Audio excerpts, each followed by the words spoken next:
안녕하십니까. 마스크 포워더입니다.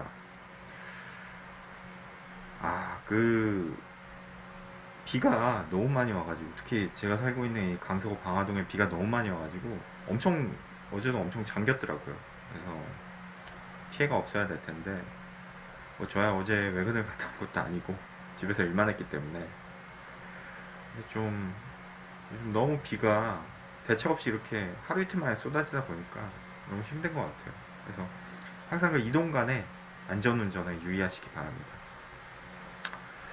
오늘은 좀 별로 재미없는 얘기 같은데 한번 해볼까 해요. 뭐 요즘 이슈되는 건 아니고 최근에 이제 뭐 뉴스에서도 나온 것 같고 다큐멘터리에서 본 것 같은데 그 북극해 항로에 대해서 한번 얘기를 해볼까 합니다. 예. 뭐 너무 잘 알려진 뭐 네이버나 이런 데 쳐보면 다 나오는 것들이고 근데 이제 저만의 한번 마스크 포워더만의 생각을 한번 얘기해 볼까 해요. 그래서 북극해 항로는 다들 들어보셨겠지만 그 이쪽 북극 쪽으로 한마디로 가는 루트죠. 러시아 위랑 캐나다 위의 바다로 가는 루트인데 뭐 이론상으로는 뭐 부산에서 뭐 로테르담 가는 게 뭐 예를 들어 30일 걸린다면 뭐 실제로는 요즘 거의 2달 가까이 걸리곤 하지만 30일 걸린다면 북극해 항로를 통해서 부산에서 가면 20일이면 가고 뭐 연료비도 60, 70%뭐 절약이 되고 뭐 이런저런 얘기가 있어요. 근데 뭐 이론적인 거고 그리고 또 하나는 이제 뭐 안전하다는 거죠. 러시아 영해이기 때문에 러시아에서 통제를 해주기 때문에 뭐 안전하기도 하고 빠르고 시간도 빠르고 돈도 덜 들고 뭐 그렇다는 이론적으로가 있는데 그래서 당장 실현이 될 것처럼 이렇게 얘기를 하더라고요. 근데 실은 북극해 항로 자체가 문제가 뭐냐 하면은 보통 지금 루트가 이제 배들이 컬링을 하잖아요. 포트마다. 그러면서 컨테이너 내리고 컨테이너 싣고 그러면서 거기서 어떻게 보면 포트 비용이라던가 아니면 뭐 포트 사용료 하면서 거기서 경제적 부가가치가 발생한단 말이에요. 그래야지 어떻게 보면 경제성이 맞고 생산성이 맞는데 북극해 항로는 보시면 아시겠지만 들를 만한 항구가 거의 없어요. 그리고 뭐 러시아는 제가 뭐 좀 뭐 집사람이 그쪽 사람이라서 가보기도 했지만 러시아는 물류가 개판이에요. 뭐 거기 북쪽으로 가면서 뭔가 컨테이너를 내리고 하역할 만한 그런 항구 자체가 없는 거죠. 그냥 부산에서 로테르담만 갈 거면은 빨리 가는 걸 좋겠지만 로테르담이 뭐 물론 물량이 많고 뭐 세계 1, 2위 하는 한국인 맞지만 중간에 가면서 어쨌든 생산성을 맞춰야 되거든요. 근데 그런 게 전혀 없기 때문에 그런 문제도 있고 또 하나는 뭐 빙하가 아직도 뭐 완전히 다 녹지 않았기 때문에 뭐 세빙선도 동원돼야 되고 전기선이나 컨테이너선이 가기에는 아직 안전이나 그 세빙선 동원하는 비용이 더 많이 들기 때문에 견적성이 없다 그런 얘기가 나오고 있죠. 그리고 또 하나는 뭐 지금 러시아가 정신이 없잖아요. 그러니까 어디 다큐멘터리를 보니까 러시아가 문제가 뭐냐면 뭐 우크라이나는 뭐 거의 망했고 러시아 같은 경우도 전쟁에 너무 많은 비용을 쏟아 부었기 때문에 지금 전 세계 국가들이 하는 게 AI나 이런 신산업에 대해서 대부분 선진국들은 투자를 엄청나게 하거든요. 뭐 지금 한국도 사실상 많이 늦은 상황이긴 한데 그런 거에 투자하려면은 결국은 국가 어떤 재정이나 세금 거는 걸로 해야 되는데 러시아 같은 경우도 전쟁을 몇 년간 했기 때문에 거기에 모든 돈을 쏟아부었기 때문에 군인도 없는 판에 앞으로 뭐 개발을 한다거나 이런 미래 산업에 투자를 하기가 되게 힘들어요. 물론 자원이 워낙 많기 때문에 돈도 많고 거기서 나온 돈도 많기 때문에 뭐 다른 나라 버는 것만큼 이상은 벌 수 있겠죠. 그러나 전쟁에 너무 많은 비용이랑 시간이랑 인력을 쏟아부었기 때문에 지금 뭐 북극해 항로나 이런 데 투자할 만한 재원이 충분하지가 않은 거죠. 그리고 정치적으로도 불안하고요. 그리고 북극해 항로 자체가 인접해 있는 나라들 뭐 러시아라던가 캐나다, 노르웨이, 스웨덴 그 북쪽에 있는 나라들 한 7, 8국가인데 그 외의 나라들이 과연 이익이 있어서 거기다 숟가락을 꽂을 수가 있느냐. 뭐 대표적으로 미국, 중국, 아니면 주변 국가들, 일본, 뭐 유럽 이런 나라들.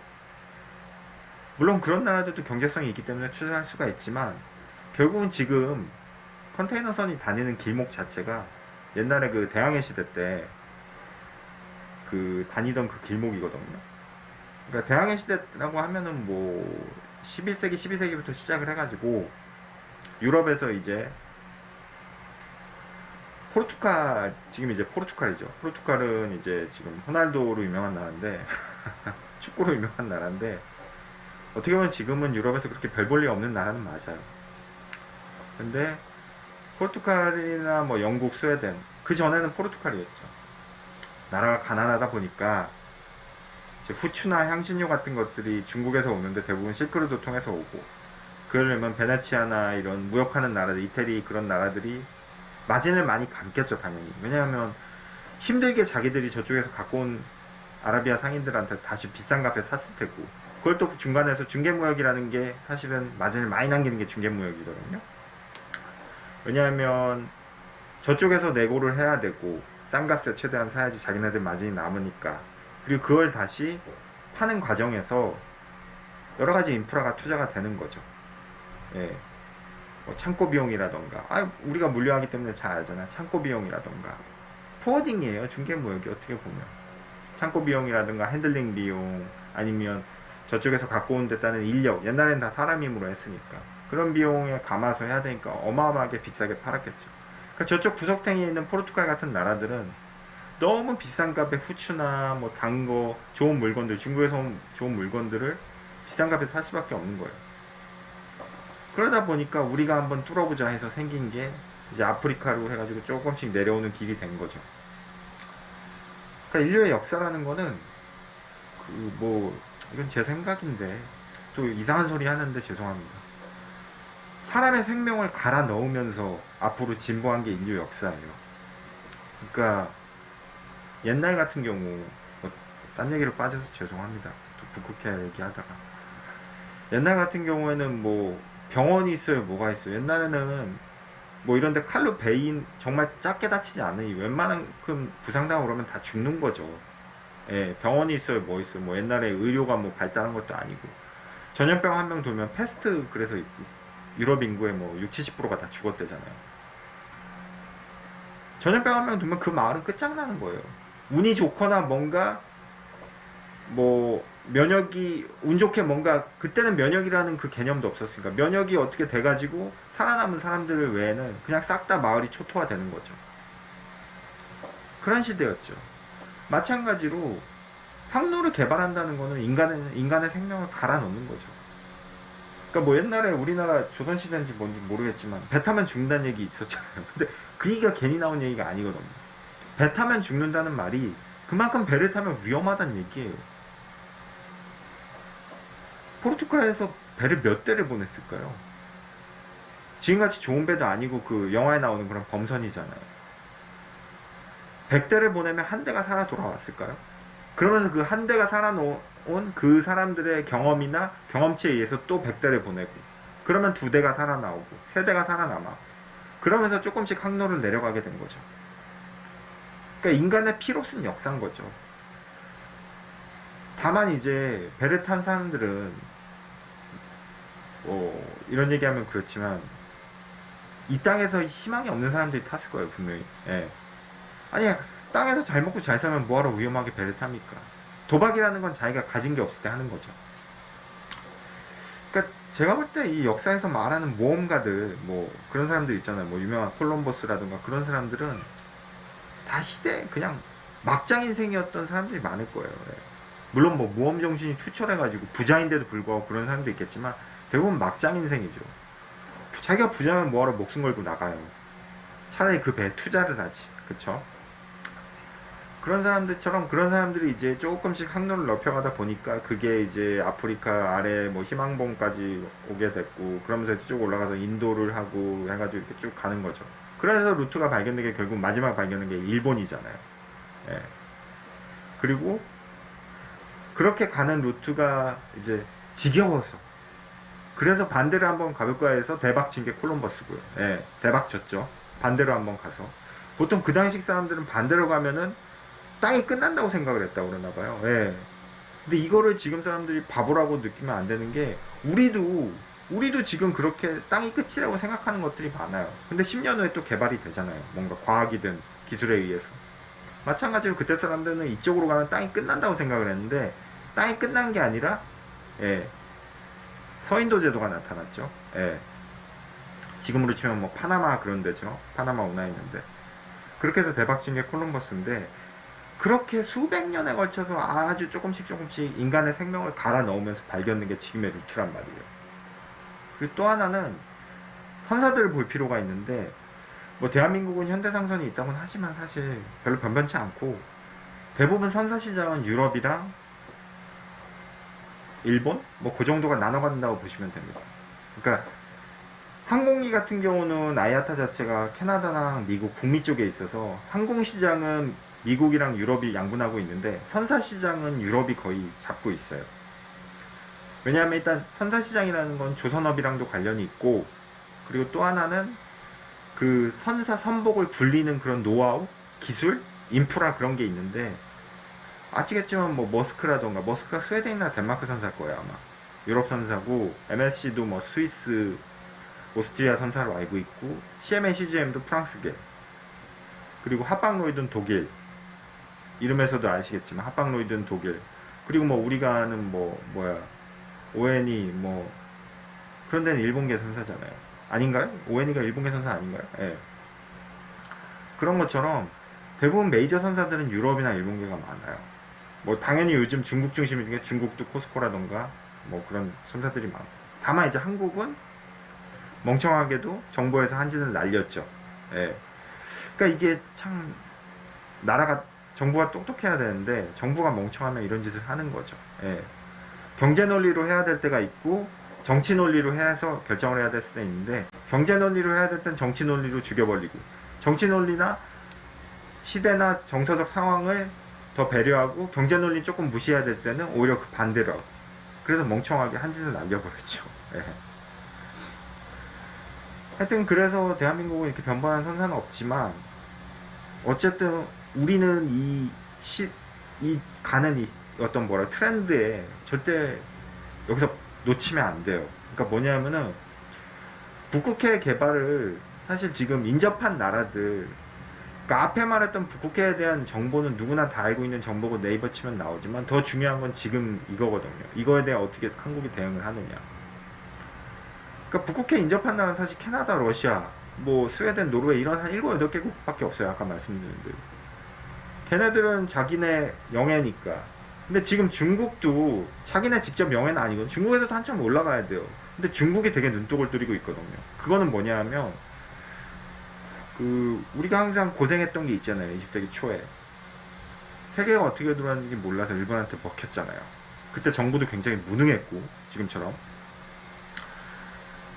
그러니까 아무것도 정세를 모르는데 최소한 우리가 저기에 직접적인 이익이나 뭔가 닿진 않더라도, 마라톤에서 보면은 그 선두 그룹, 뭐 중위 그룹, 하위 그룹 이렇게 나누더라고. 마라톤 중계를 보면은, 제가 뭐 마라톤을 보는 건 좋아합니다. 뛰는 건 싫어하는데, 마라톤이라는 게 그래요. 물론 처음부터 끝까지 페이스를 잃지 않고 1등으로 달리면 좋겠죠. 그게 최고죠. 근데 그게 안 되기 때문에 항상 그 중계하는 사람들이 그런 얘기를 하거든요. 우리나라 선수들 이제 2명에서 3명이 항상 나오잖아요.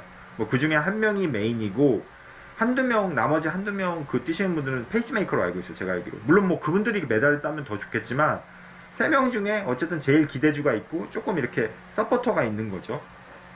근데 제일 좋은 거는 그 3명 다 선두 그룹에 끼는 게 제일 최상이래요. 그러면 확률이 높아지니까, 메달을 딸 확률이. 그리고 3명이 같이 선두 그룹에 있으면 서로 동기부여가 다 된다는 거예요. 물론 제일 안 좋은 게 3명 다 뒤쳐지면 제일 안 좋지만, 제일 좀 위험한 게 1명만 앞에 있고 뒤명은 너무 뒤쳐져 버리면 이게 되게 외로운 싸움이 된다는 거죠. 마찬가지로 우리나라가 뭐 당장 이득이 없고 그렇게 하더라도 최소한 우리나라 국력이 이런 이상은, 그래도 우리나라가 뭐 어디 고래는 안 되지만 누가 그런 얘기 하더라고요. 뭐 TV에 나온 돌고래 정도는 된다고. 그러니까 이 선두 그룹엔 있어야 되는 거죠. 우리가 얘기하는 선두 그룹에 뭐 미국, 중국, 뭐 러시아 강대국들, 그 끄트머리엔 있어야 되는 거죠, 우리나라가. 왜냐하면은 여기서도 처지면은, 이 선두 그룹에서도 처지면은 메달권에서 멀어지거든요. 그러니까 예전에 제가 어디서 책에서 봤는데, 프랑스가 이제 전통적으로 뭐 프랑스, 영국, 독일은 뭐 어쨌든 통일국가가 아니었으니까, 독일은 지방 영주들로 나눠져 있던 중세국가였는데, 독일, 영국, 프랑스 이런 데는, 독일은 이제 전신이 독일이 아니라 프로이센이라고 하거든요. 크로이센이고 그 전에는 이제 뭐야 그 뭐라 그러죠? 제가 까먹었는데 되게 멋있는 이름이었는데 홀리 로만 엠파이어, 그러니까 신성 로마 제국이란 이름으로 있었어요. 근데 그 세 나라는 전통적으로 유럽의 강국이에요. 근데 프랑스가 이제 20세기 들어서 나치한테 독일한테 점령당하고 막 그러면서 1930, 40년도, 50년도에 되게 프랑스가 힘들었대요. 그때 프랑스 정부에서 걱정한 게 우리가 이류 국가로 떨어지는 거 아닌가. 그러니까 그때 막 미국이 부상하고 그러면서 그런 긴장감이 많았다는 거죠. 독일은 전후에 또 경제 발전이 엄청 빨리 되고, 근데 프랑스가 좀 지지부진했나 봐요. 그래서 그때 프랑스 정부에서 되게 고민한 게 프랑스가 1류 국가가 아니라 2류 국가로 떨어지는 거 아닌가 해가지고 굉장히 조바심이 많이 났대요.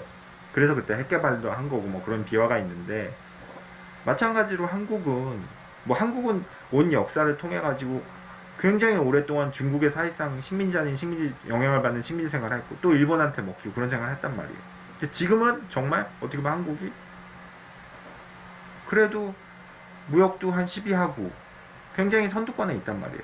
근데 여기서 뒤처지지 않으려면 이 북극해 사업도 그냥 좌시해서는 안 된다는 거죠. 중국이랑 일본이 눈독 들인 데는 다 이유가 있어요. 그러니까 어쨌든 국제관계 자체가 뭐 더 현실 같은 마피아 집단이라고 생각하면은, 우주도 그렇지만 북극해도 그냥 한국이 넉넉히 보고 있으면 안 된다는 거죠. 제가 볼 때 거기다 숟가락을 꽂는 가장 좋은 방법은 투자죠. 투자. 그러니까 우리가 직접 배를 보내거나 뭘 하지 않더라도 관련해서 투자를 할 수 있으면 한국 정부에서 투자하는 게 전 제일 좋다고 봐요. 지분을 갖는 거죠. 지분을. 그런 식으로 해서 그게 이제 전통적인 일본이 하던 방식이거든요. 돈지랄 하는 건데 일본은 어떤 되게 배울 점이 많은 게, 어떤 자기네들 국가 이익이랑 반대되는 게 있어도 일단은 투자를 해놓거든요. 나중에 어떻게 될지 모르니까. 주식 투자랑 비슷한데 그런 거를 좀 한국 정부도 해놔야 될 것 같아요. 국회 개발에 대해서. 그렇게 되면 나중에 러시아가 뭐 자본이 딸린다거나, 지금 전쟁을 오래 하기 때문에 러시아 같은 나라도 돈이 필요하단 말이에요. 그런 식으로 간접 투자를 할 수도 있는 거고. 어떻게 될지 모르기 때문에 당장은 제가 볼 때는 경제성이 없어요. 왜? 지금 전 세계가 너무 불안하고 북극해에 이렇게 전폭적으로 투자할 만한 그런 분위기는 아니거든요. 세계적으로 보면 일단 미중 간의 뭐 관세 전쟁 뭐 이런저런 이슈들이 너무 많기 때문에 약간 뒤쳐져 있는 건 맞아요. 그리고 지금 전 세계 국가들이 이렇게 관심이 있는 건 제가 요즘 보면 약간 하늘에 있어요. 하늘에. 뭐 스페이스 X라든가 머스크의 뭐 하늘 쪽에 있어요. 하늘 우주 이런 쪽이 많지, 약간 북극해는 지금 뒷전이거든요. 근데 이럴 때, 조용할 때, 조금 관심이 덜할 때 대한민국 정부에서 투자를 해놓는다면 관심을 받고. 주식이라는 것도 그렇잖아요. 쌀 때 사놓는 거잖아요. 지금은 상한가가 없지만 언젠간 될 거는 맞아요. 당장이 안 돼서 그렇지. 그래서 그런 쪽으로 해서 좀 한국 정부에서 투자를 하고 관심을 가지면 어떨까, 그런 생각을 해봅니다. 왜냐하면 우리나라는 이미 대항해 시대라던가 지금의 어떤 전기선 루트라던가 해상 루트에 아무 지분이 없었잖아요. 지금도 없지만, 지금도 없어요. 그러니까 어떤 뭐 네이버 뉴스 보면 한국이 뭐 허브 공항, 인천공항도 그렇지만 부산항이 허브로서의 엄청난 역할을 할 것 같다고 그러는데, 물론 어느 정도 허브 역할은 하겠죠. 근데 아시겠지만 일본은 일본대로 해. 일본에 얼마나 전기선 항구들이 많아요. 터미널도 많고. 뭐 나라가 위아래로 길어서 그렇지만 우리나라 해봤자 뭐 부산, 인천, 광양 뭐 그 정도죠. 지금 안 그래도 저도 요즘 비즈니스 나오는 거 보면 느끼지만 우리나라가 좀 걱정되는 게 중국의 생산기지가 되지 않을까, 그런 걱정. 이미 어느 정도 그런 역할을 하고 있고, 비즈니스는 중국에서 오는데 우리나라에서 나가는 컨테이너가 있단 말이에요. 실제로 저도 일해주는 중국 파트너, 노미받는 파트너가 중국 파트너인데 그런 식으로 많이 나가요. 그러니까 한국 조금 부산항이 무슨 홍콩이나 싱가포르처럼 거대한 허브 항만이 되겠다, 이렇게 목표를 갖고 얘기하는 정치인은 사실 전 개인적으로 믿지 않습니다. 왜냐하면은 투자 대비 효과가 없거든요. 이미 아시아에서 허브는 싱가포르랑 홍콩이에요. 그걸 어떻게 넘봐요. 다른 방향으로 우리가 갈 수 있는 걸 해야죠. 다른 방향으로, 그러니까 이미 선점하고 99%를 선점하고 있는 항구들을 어떻게 이기냐고요. 공항도 마찬가지예요. 공항도 창의공항, 인천공항 비교하면 물론 뭐 인천공항이 일이 많이 했다고 하지만 베이징공항 저 최근에 가봤지만 엄청 잘 해놨어요. 뭐 물류 터미널까지 가 보고 온 건 아니지만 안 되는 걸 자꾸 하는 것보다 뭔가 새로운 거에 우리가 숟가락을 얹을 수 있는 거, 찬스가 높은 거를 해야죠. 그게 북극 항로 투자인 것 같아요. 그래서 그런 쪽으로 조금 투자를 미리 해놓고 당장 우리가 뭘 투입할 수가 없죠. 왜냐면 그 영해 자체가 러시아랑 캐나다 거기 때문에. 다만 우리가 뭔가를 투자를 해놓으면 소유권이라든가 우리 목소리를 나중에 주장할 수 있으니까. 예. 그게 중요한 것 같아요.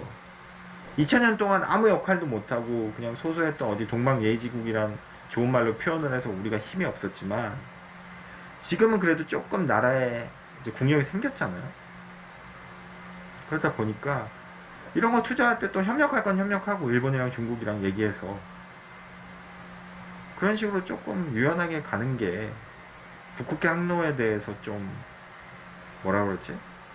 적절하게 대처하는 방법이 아닌가 싶습니다. 예. 뭐 맨날 인터넷에서 떠도는 항로가 뭐 10일 이상이 절약된다니 그런 건 아무 의미 없어요. 그런 건 항로는 우리가 만드는 게 아니죠. 그건 시장에서 만드는 거죠. 선사들이 알게 모르게 투자를 하는지 안 하는지는 모르겠지만 지금 당장은 실효성이 없잖아요.